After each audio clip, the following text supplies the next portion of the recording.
വിവിധ പദ്ധതികളിൽ കിട്ടാനുള്ളതായിരിക്കുന്ന തുക നേരത്തെ സൂചിപ്പിച്ചു. പ്രധാനപ്പെട്ടതാണ് സൂചിപ്പിച്ചത്.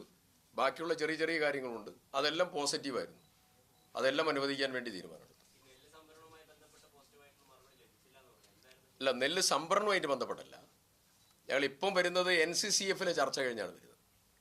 NCCF-വുമായി ബന്ധപ്പെട്ടുകൊണ്ട് നമ്മുടെ കൊപ്ര സംഭരണത്തിൻ്റെയും നെല്ല് സംഭരണത്തിൻ്റെയും രണ്ടിൻ്റെയും ചർച്ച ഇന്ന് പ്രാഥമികമായി നടത്തിയിട്ടുണ്ട്. MSP-യുമായി ബന്ധപ്പെട്ടതായിരിക്കുന്ന കാര്യമാണ്, മിനിമം സപ്പോർട്ട് പ്രൈസുമായി ബന്ധപ്പെട്ടുകൊണ്ട്. അത് ദേശീയ തലത്തിൽ ഒന്നിച്ചാണ് അവരെടുക്കുന്നത്. അപ്പോൾ കേരളത്തിൽ വേജസ് വളരെ കൂടുതലാണ്. കേരളത്തിൽ ഇലക്ട്രിസിറ്റി ചാർജുണ്ട്. കേരളത്തിൽ മറ്റുള്ളതായിരിക്കുന്ന ലേബർ ചാർജ് അനുബന്ധ സംവിധാനം കൂടുതലാണ്. അപ്പോൾ സ്വാഭാവികമായി കേരളത്തിലെ MSP റേറ്റ് മറ്റുള്ളതിൽ നിന്ന് വ്യത്യസ്തമായി സ്വീകരിക്കണം എന്നുള്ളതാണ് നമ്മൾ ആവശ്യപ്പെട്ടത്. അതിപ്പം പെട്ടെന്ന് സ്വീകരിക്കാൻ പറ്റുന്ന കാര്യമല്ല എന്നുള്ള മറുപടിയാണ് തന്നിട്ടുള്ളത്.